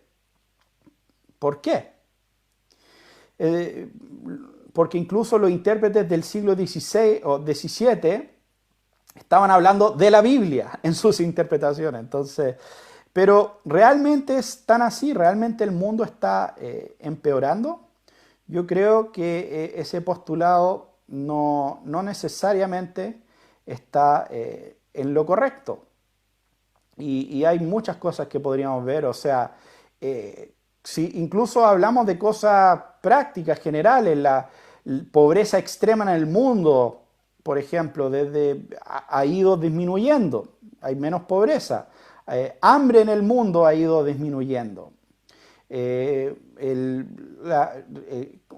un montón de estadísticas de este tipo, la gente, de la salud de las personas, la gente está viviendo más tiempo, la mortalidad la mortandad de los niños al nacer ha bajado. Entonces, ¿en qué sentido está empeorando el mundo en cuanto a esos elementos prácticos? Claramente, claramente no está empeorando en ese sentido. Ahora, decir, no, pero es que esas son cosas superficiales solamente. El hecho de que ahora estamos transmitiendo, por ejemplo, a hermanos que están en diferentes partes, en diferentes países, en otros continentes en algunos casos, eso es progreso, eso es algo positivo. Pero quizás dicen, no, pero eso son cosas externas, pero en realidad espiritualmente vamos de mal en peor. Muy bien, vamos a ver si eso realmente es verdad. Y el punto del pastor Winston, que para él cree que el postmilenialismo enseña que va a haber una constante mejora, que hoy tiene que ser en todos los sentidos, en todos los lugares, mejor que ayer. Y que la iglesia siempre va a avanzar en una línea directa, una línea sin ni una pausa, progreso, progreso, victoria, victoria, victoria, todo el rato. Pero el postmilenialismo no enseña eso. Ni un postmilenialista cree eso. Reconoce que hay tiempos de gran crecimiento, como el primer gran despertar, pero también hay tiempos de apostasía. Pero el punto es que finalmente, en ese subida y bajada, en la historia, vamos avanzando hacia la victoria del reino de Dios. Y el reino de Dios va creciendo y el reino de Satanás va disminuyendo. Eso es lo que nosotros enseñamos. No que es algo establecido que siempre sube, sino que al final, a largo plazo, el reino de Dios, como dijo Jesús, no es algo que viene con la observación. Es como una semilla de mostaza. Si tú te sientas al lado de una semilla de mostaza, todo el día puedes estar sentado ahí y no vas a verlo crecer. Pero si te vas, lo dejas plantado, vuelves en 2 semanas, 3 semanas, 1 año, 2 años. Ahí a largo plazo ves un avance. Y así es el reino de Dios, según Jesús. Y esa es la esperanza postmilenial.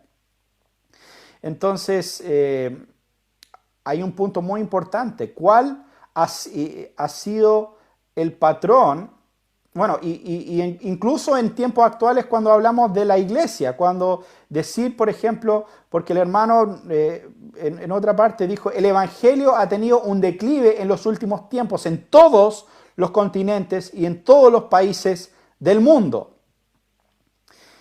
Eso es simplemente falso. Es verdad que el evangelio quizá ha tenido un declive posiblemente en Norteamérica, posiblemente en Europa, podríamos decir que el evangelio ha tenido varios retrocesos. Incluso si hablamos desde el siglo XVI, los años 1600 no eran perfectos tampoco para el cristianismo. Pero el evangelio no tiene declive en todo el mundo. Por ejemplo, ¿cuántos cristianos habían en Irán en el año 1600? ¿Cuántos cristianos había? Hoy en día, la iglesia en Irán está creciendo como nunca antes en la historia, aún en medio de persecución. Y eso es solo un ejemplo, por lo menos en Irán, no es correcto decir que en todos los continentes y en todos los países está en declive la iglesia, para nada. De hecho, si vamos a comparar los años 1600 y ahora, la única manera de llegar a esa conclusión que se está achicando el reino de Dios es si decimos que Europa es el reino de Dios. Yo creo que ninguno de nosotros va a llegar a esa conclusión. Europa es un lugar específico, pequeño en el planeta. El reino de Dios incluye China, que ¿cuántos cristianos había en China en el año 1600? Incluye India, incluye un montón de lugares que en el año 1600 simplemente no habían cristianos, pero que hoy día sí hay, y hoy día está creciendo. África, podríamos nombrar tantos lugares. Entonces, ¿cómo esto de que la iglesia se está achicando en todos lados? No sé qué estadísticas comprobarían esto. Mira, encontré, el hermano quiere hablar de estadística, hablemos de eso, pero primero consideremos algo. Desde la venida de Cristo, ¿ha crecido el reino o se ha achicado? ¿Ha crecido el reino de Dios o ha crecido el reino de Satanás? Ahora, es muy común que los amileniales dicen, no, las dos cosas están pasando simultáneamente. Pero hay un problema con esta idea de que el reino de Satanás y el reino de Dios están creciendo simultáneamente. Y el problema es que hay una antítesis entre los hijos de Dios y los hijos de Satanás. Entre el reino de Dios y el reino de tinieblas. Y todo el mundo está dividido en uno de esos dos campos, en uno de esos dos bandos. No hay un tercer punto, no hay un grupo neutro del cual el reino de Dios y el reino de Satanás están tomando personas. Todos o son de un reino o son del otro. Y si es así, entonces o uno crece y el otro se achica. Esas son la única opción. Ahora puede haber una fluctuación temporal, pero finalmente eso es lo que... Si una persona mañana es convertida y escucha el Evangelio y responde al Evangelio, eso es uno menos para el reino de Satanás. El reino de Satanás tiene un miembro menos, podríamos decir. Entonces, vemos esa antítesis a través de toda la Biblia. Antes de la llegada de Jesús al mundo, todo el mundo adoraba demonios. Todo el mundo estaba bajo el dominio de Satanás, con la excepción de Israel, por supuesto. Esta pequeña nación escogida que Dios eligió de manera especial entre las naciones del mundo. Pero aún Israel muchas veces caía en apostasía, caía en adorar a los Baales. Pero después llega Jesús y empieza su ministerio. Y un día le dijo a Pedro, tú eres Pedro, y sobre esta roca edificaré mi iglesia, y las puertas del Hades no prevalecerán contra ella. Ahora, ¿qué estaba diciendo Jesús en ese día? Estaba diciendo que el reino de Satanás, las puertas del Hades, las ciudades que eran de Satanás, iban a ser conquistadas por la iglesia. Las puertas y la iglesia iba a invadir el territorio y el dominio de Satanás, y que Satanás y sus secuaces no iban a poder detener a la iglesia en esa obra. Satanás iba a perder territorio porque en ese momento las naciones eran de él. De hecho, ¿por qué creen que Satanás, cuando va a tentar a Jesús, le ofrece las naciones del mundo? Porque sabía que Jesús se la iba a quitar, finalmente. Entonces, si el reino de Dios avanza, el reino de Satanás se tiene que achicar. Cuando Jesús instauró el nuevo pacto, ¿cuántos habían ahí? ¿Qué tamaño, si consideramos el nuevo pacto, qué tamaño era el reino de Dios ese día? Bueno, los discípulos, quizás 12 personas y algo así. Después de Pentecostés empieza el ministerio de los apóstoles. En el primer sermón de Pedro que tenemos relatado en el capítulo 2 se convierte en 3.000 personas. Y de ahí en adelante se va achicando el reino de Satanás. 3.000 personas menos para el reino de Satanás, 3.000 personas más para el reino de Dios. Y ahí vamos a la historia, porque el hermano quiere hablar de porcentajes, quiere hablar de estadísticas. Bueno, aquí hay unas estadísticas del US Center for World Missions. Según esta organización, en el año 100 después de Cristo, el 0,27%, o sea, menos de 1% del mundo era cristiano. Eso sería uno por cada 360 personas, según la población mundial de ese tiempo. Después, si saltamos del año 100 al año 1000 después de Cristo, según esta misma estadística, el porcentaje de cristianos sube a un 0,45, o sea, uno en cada 220 personas, básicamente.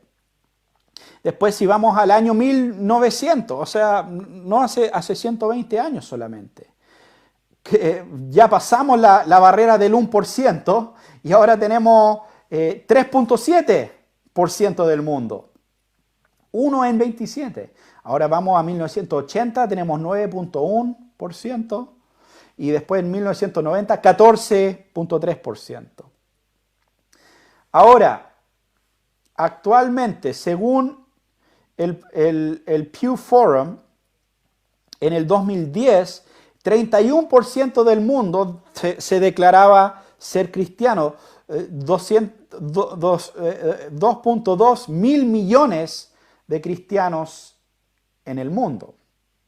Casi, o sea, más o menos un tercio de la población mundial hace 10 años es cristiano. Y empezamos con 12. Realmente es cómico la idea de que el reino de Dios no ha avanzado y que el reino de tinieblas no se ha achicado.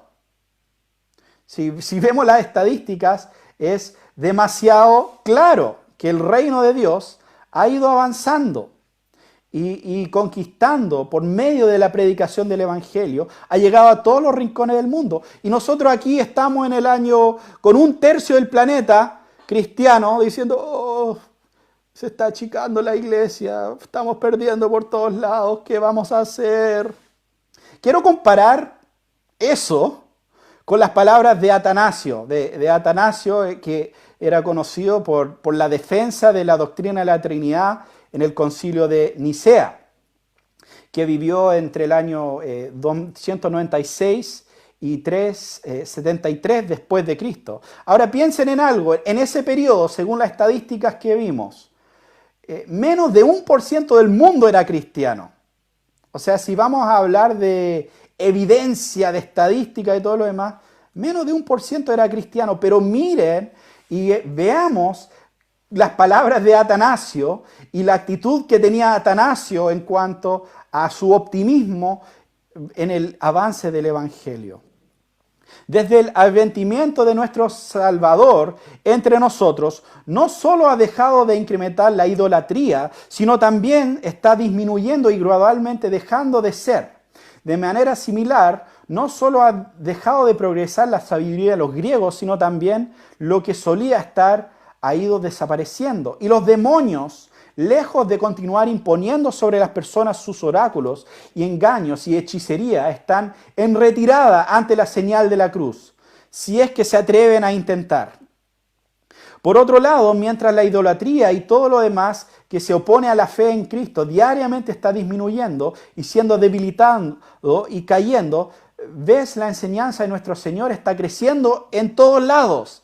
Adoren entonces al Salvador, que está por sobre todo y es poderoso, Dios el Verbo, y condenen a los que son derrotados y hechos a desaparecer por Él.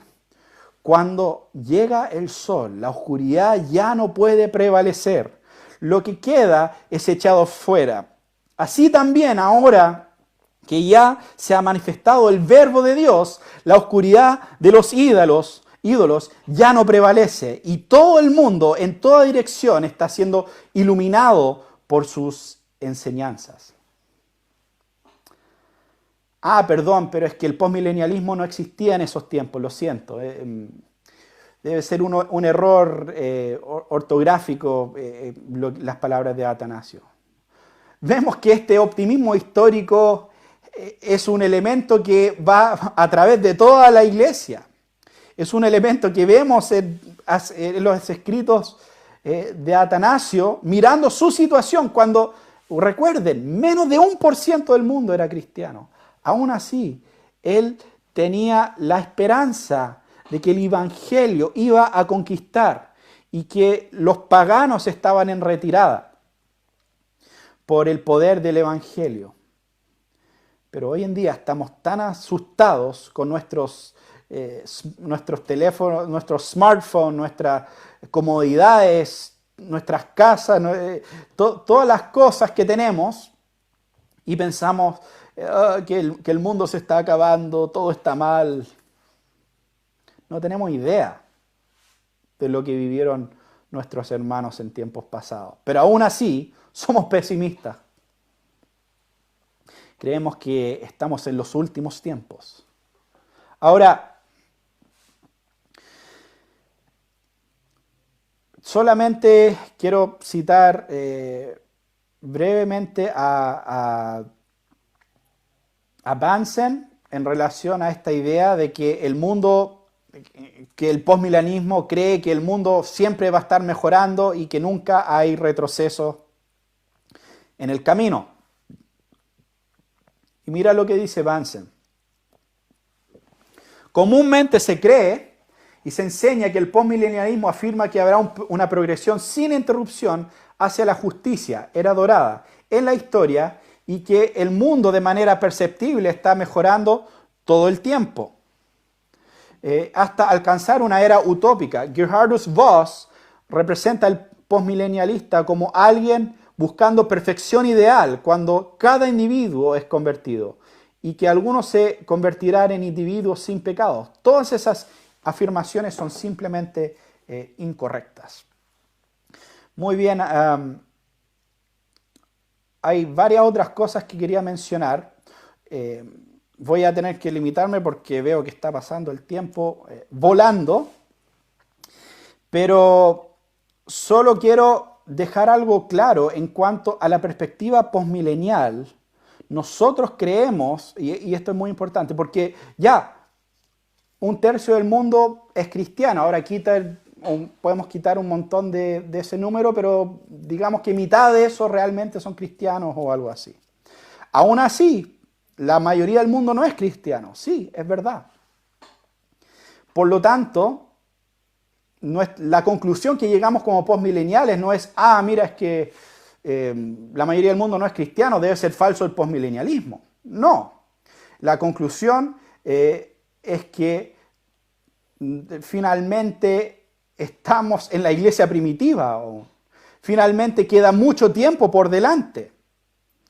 En ese sentido, ¿crees que en 3000 años, por ejemplo, y nosotros creemos que el mundo podría, obviamente no sabemos cuánto se va a extender el mundo, pero podría ser otros 3000 años fácilmente? ¿Por qué no? A menos que tiene una visión pesimista del futuro y que tenemos que estar en los últimos tiempos, ¿por qué no puede haber otros 3000 años de historia? ¿Pero crees que en 3000 años va a importar que por 200 años en el occidente se abandonó la fe gracias a su coqueteo con los principios de la ilustración, por ejemplo? No, va a ser insignificante.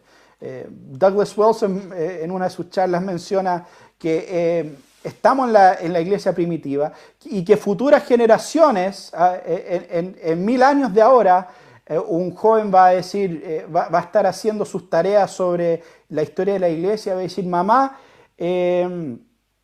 no sé, eso está hablando de, eso lo dijo Juan Calvino o Martin Lloyd Jones, se me confunden. O eso lo dijo, no sé, lo dijo John Knox o lo dijo J. Gresham Machen.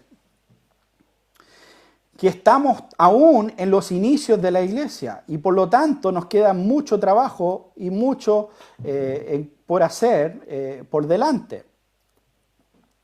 Y bueno, hay una cita acá de Lorraine Bettner que cita a otro autor llamado James Snowden, que era de la escuela de Princeton, de los tiempos de Warfield y todos los maestros clásicos de Princeton, y dice lo siguiente: la tierra es joven, la humanidad está en su infancia, los siglos se extienden por delante de nosotros en una visión inmensa.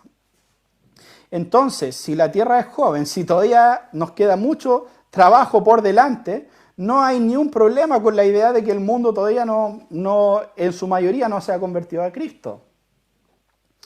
Nosotros tenemos la esperanza que en las promesas de Dios. Muy bien, para terminar, bueno, que ya hemos ido 1 hora y media, muchas gracias a todos los que han seguido esta transmisión, hay varios que están en vivo. Y gracias por seguir este tiempo. Voy a publicar también al final, porque no he alcanzado a leer todas las citas que quería, pero voy a publicar un PDF que son básicamente mis apuntes que pueden tener, porque lamentablemente varios de los libros que estoy citando no están disponibles en español, pero para que puedan tener esas citas, las traducciones que yo hice en estos días de eso, voy a publicarlo un documento PDF. Pero solo que al final de la presentación acá el hermano llega a la conclusión de que el postmilenialismo finalmente no tiene una defensa bíblica.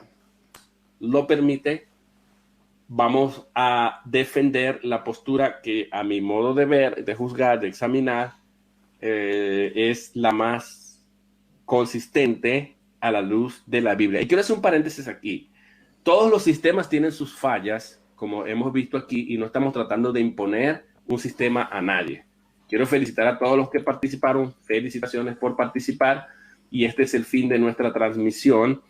Pero lo que yo quiero decirles es que no queremos que la gente se sienta como que, oye, el pastor me está atacando. No, estamos atacando un sistema que no se puede probar con la Biblia. Si no se puede probar con la Biblia ni con la historia, hay que abandonarlo, sencillamente eso. Pero usted... Ok, no se puede probar con la Biblia, no se puede probar con la historia. Por otro lado, agradezco la intención del pastor de no querer atacar, de no deshacer su intención. Perfecto, lo recibo en ese sentido. Pero dice que no se puede probar con la Biblia ni con la historia. Ya vimos con la historia que es bastante fácil probar que el reino de Dios ha ido avanzando en los últimos 2000 años. Pero ¿qué hay de la Biblia? ¿Qué nos enseña la Biblia en cuanto al reino de Dios en la tierra y su avance? Bueno, voy a hacer una presentación en este último tiempo breve, porque podría hablar de muchas cosas, pero algunos puntos sencillos a mencionar en relación al postmilenialismo. Porque hay muchos pasajes que enseñan esto. Podríamos hablar de Isaías 11, 9 y 10. No dañarán ni destruirán en todo mi santo monte, porque la tierra estará llena del conocimiento del Señor, como las aguas cubren el mar. Acontecerá que en aquel día las naciones acudirán a la raíz de Isaí, que estarán puestas como señal estandarte para los pueblos, y será gloriosa su morada. Entonces Isaías habla de un día cuando la tierra esté llena del conocimiento de Dios. No dice que el cielo será lleno del conocimiento de Dios como las aguas cubren el mar. Dice la tierra. Otros pasajes como Salmo 22, justo mañana en la mañana con la iglesia voy a estar haciendo un pequeño devocional en Salmo 22. Pero mira lo que dicen los últimos versículos del Salmo 22, 27 al 31. Todos los términos de la tierra se acordarán y se volverán al Señor, y toda la familia de las naciones adorarán delante de ti. Porque del Señor es el reino y Él gobierna las naciones. Todos los grandes de la tierra comerán y adorarán, y se postrarán ante Él todos los que descienden al polvo. Aun aquel que no puede conservar viva su alma. La posteridad le servirá, esto se dirá del Señor hasta la generación venidera. Vendrá y anunciará su justicia a un pueblo, por nacer anunciará que Él ha hecho esto. Y el Salmo 22 es importante porque está hablando antes de eso de la humillación de Cristo, de su humillación en la cruz, y termina con su exaltación, y con el resultado final de esa exaltación es que todos los términos de la tierra, todas las naciones vendrán acudirán al Dios de Israel, acudirán a Cristo finalmente. Ahora, solo entre paréntesis, estos pasajes, muchos de estos, los premilenialistas ven como que se van a cumplir cuando Jesús vuelva a la tierra y esté reinando en la tierra en un trono literal. Pero el problema con esa interpretación es que la Biblia nos enseña, y en esto estamos de acuerdo con los amilenialistas, que Jesús ya está reinando, ya se sentó en su trono. Por lo tanto, estas cosas se van a cumplir, pero con Jesús reinando desde el cielo. Eso es lo que creemos nosotros, como posmileniales, que todas estas cosas van a pasar, pero van a pasar en la era actual, en un futuro, cuando el Evangelio esté permeando todas las naciones. Y esto será cumplido cuando se cumpla la gran comisión que Jesús nos dio, que era discipular todas las naciones, no solo individuos, y podríamos hablar mucho de esto, sino naciones. Y cuando las naciones se rindan a Cristo, mira lo que nos muestra Isaías capítulo 2. Dice: acontecerá en los postreros días que el monte de la casa del Señor será establecido como cabeza de los montes. Se alzará sobre los collados y confluirán a él todas las naciones. Vendrán muchos pueblos y dirán: vengan, subamos al monte del Señor, a la casa del Dios de Jacob, para que nos enseñe acerca de sus caminos y andemos en sus sendas. Porque de Sión saldrá la ley y de Jerusalén la palabra del Señor. Él juzgará entre las naciones y hará decisiones por muchos pueblos. Forjarán sus espadas en rejas de arado y sus lanzas en podaderas. No alzará espada nación contra nación, ni se adiestrarán más para la guerra. Casa de Jacob, vengan y caminemos a la luz del Señor. Por lo tanto, todas las naciones fluirán a Sión, a la casa de Dios, a la Jerusalén celestial, y que según Hebreos 12:22, todas estas se refieren a la iglesia.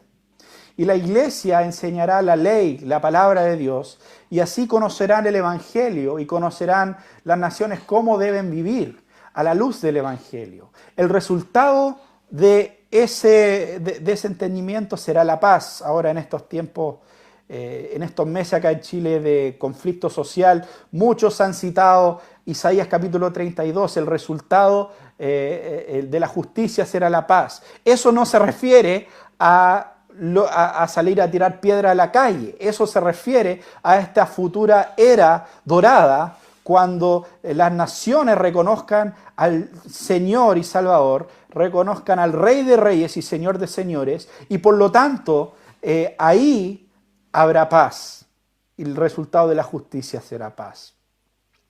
Y es claro cuando se lee en el contexto, Isaías 32, solamente acá voy a mencionar 15 al 17, hasta que se derrame sobre nosotros el Espíritu desde lo alto, el desierto se convertirá en campo fértil, y el campo fértil sea considerado como bosque. En el desierto morará el derecho, y la justicia habitará en el campo fértil. La obra de la justicia será paz, y el servicio de la justicia, tranquilidad y confianza para siempre.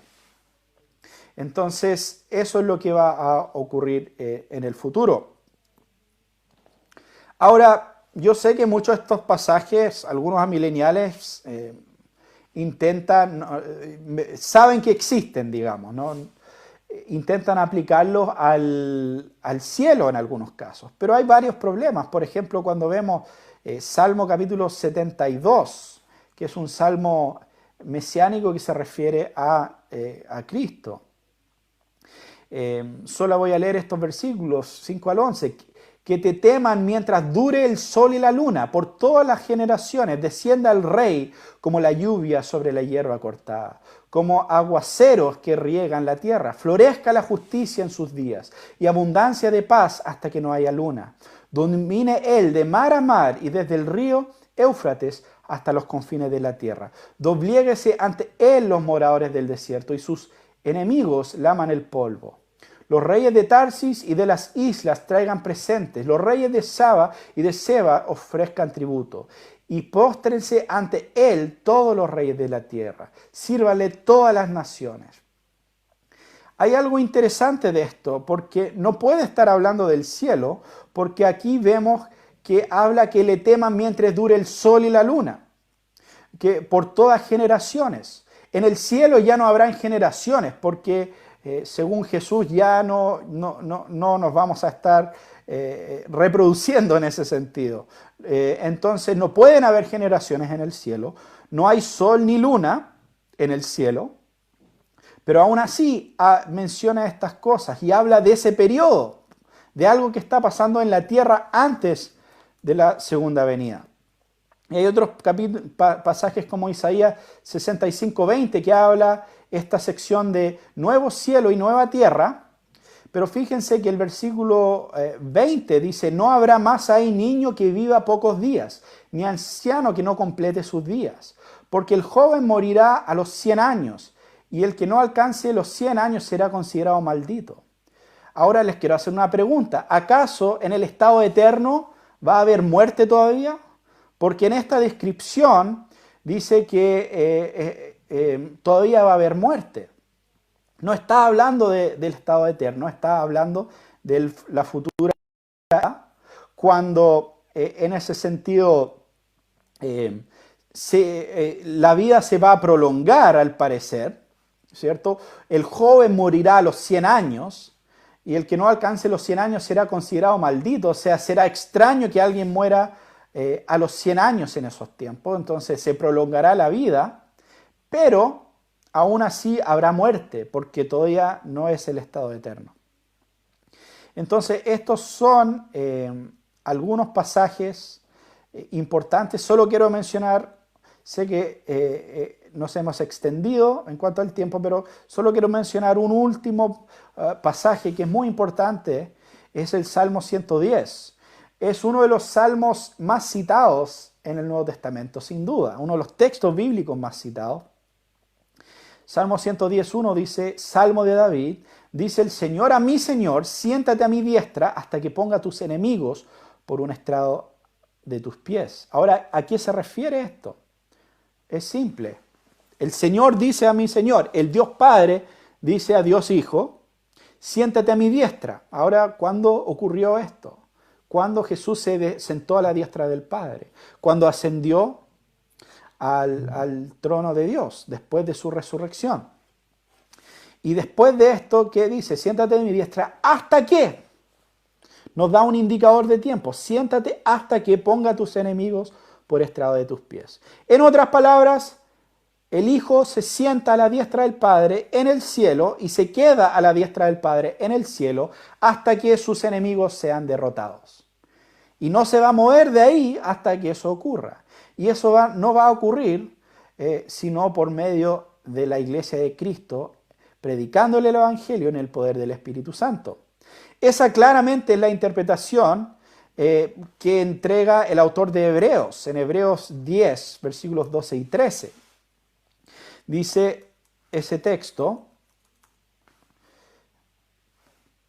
pero Cristo, habiendo ofrecido un solo sacrificio por los pecados para siempre, se sentó a la diestra de Dios, esperando de ahí en adelante hasta que sus enemigos sean puestos por estrado de sus pies. Entonces, fíjense, Cristo, siéntate a mi diestra, se cumplió cuando Cristo, después de haber ofrecido un solo sacrificio, se sentó a la diestra de Dios. Eso ya se cumplió. Y ahí, ¿qué está haciendo Cristo? Está esperando ahí, de ahí en adelante, hasta que sus enemigos son derrotados. Simple, esa es la postura posmilenial, que Cristo está sentado a la diestra del Padre y se quedará ahí hasta que sus enemigos sean derrotados por medio de su iglesia. Y Efesios 1, versículo 20 al 23, ese poder obró en Cristo cuando lo resucitó de entre los muertos y lo sentó a su diestra en lugares celestiales, muy por encima todo principado, autoridad, poder, dominio y todo nombre que se nombra, no solo en este siglo, sino también en el venidero. Y todo lo sometió bajo sus pies. ¿Recuerdan ese lenguaje? Viene del Salmo 110. Y a él le dio por cabeza sobre todas las cosas a la iglesia, la cual es su cuerpo y la plenitud de aquel que lo llena todo en todo. Entonces Cristo ya está sentado en su trono. Cristo ya ha recibido toda la gloria y está esperando hasta que sus enemigos sean destruidos. Ese proceso continuará hasta el fin, hasta esta era dorada que nosotros como posmileniales esperamos, como promete las Escrituras. Y después, al final de esa era dorada, Cristo va a volver, y esto es lo que va a ocurrir, según 1 Corintios 15, 22 al 26. Porque así como en Adán todos mueren, también en Cristo todos serán vivificados.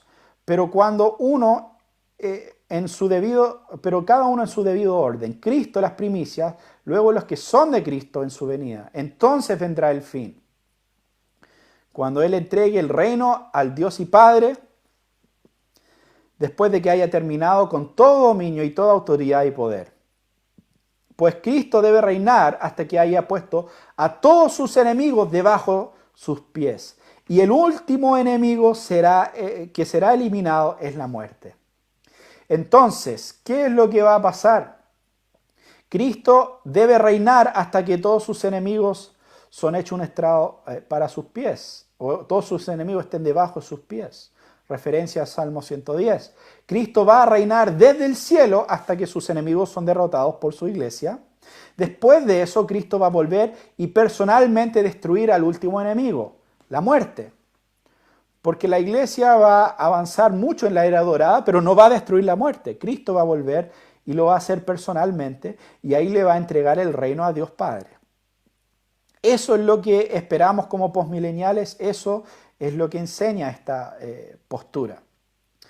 Bueno, hay más que a otros textos, hay mucho más que quería ver honestamente, pero todo eso está en el PDF que voy a compartir ahora finalizando la clase. Entonces, si alguien, estos últimos minutos, sé que nos hemos extendido, pero si alguien tiene comentarios, preguntas, lo pueden dejar ahí mientras busco el PDF para compartirlo. Está abierto el tema de los comentarios. A ver. También mencionar otra vez, lo mencioné al principio, pero la próxima semana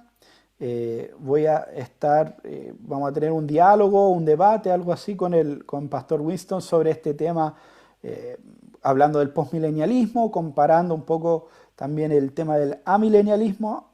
No sé muy bien en qué plataforma va a estar, creo que en su página, no sé si de Facebook o YouTube, pero cuando lo tenga más claro se lo voy a compartir también, obviamente. A ver.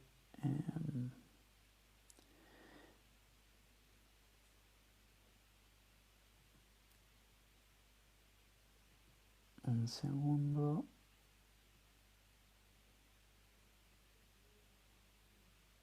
A ver, acá.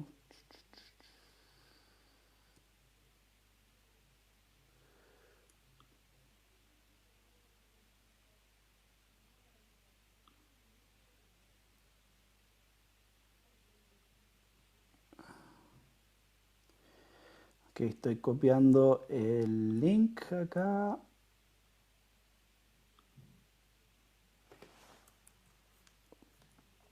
Y aquí está el link a...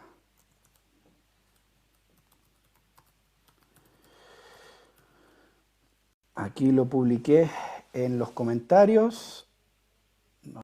Está el link de Dropbox, donde pueden descargar las citas y todo lo que hablamos en el día. Bueno, muchas gracias a todos los que me siguieron. 2 horas, un largo tiempo juntos, harto tiempo para estar hablando de escatología. Pero creo que es importante poder tener estas instancias para traer claridad en cuanto a estas conversaciones. Como mencioné al principio, yo no tengo problema con la idea de que hay hermanos que difieren conmigo en el tema de la escatología. Son temas complicados, son temas que ameritan un buen tiempo para considerar. Incluso el tema del amilenialismo, cuando empecé a estudiar esto, la primera postura realmente que adopté fue, bueno, aparte de una idea general media dispensacionalista en algunos temas, lo primero que adopté fue el amilenialismo. Y con el tiempo, después de unos 5 o 6 años, adopté y entendí mejor el postmilenialismo. Había escuchado del postmilenialismo, pero no le había, quizás como muchos amilenialistas hoy en día, no le había dado mucha importancia. Era como, sí, había una... En otros tiempos existían estas criaturas llamadas postmilenialistas, y se fueron al mismo lugar que los dinosaurios, según muchos. Pero realmente después de varios años de considerarlo, cambié mi postura en cuanto a eso. Y sin duda esto no fue tanto una presentación total, una defensa del postmilenialismo, simplemente fue un tiempo para traer claridad a algunos males entendidos que a veces hay en toda esa postura. Que Dios les bendiga. Y nos vemos en otro momento, seguiremos hablando de algunos de estos temas. Chao.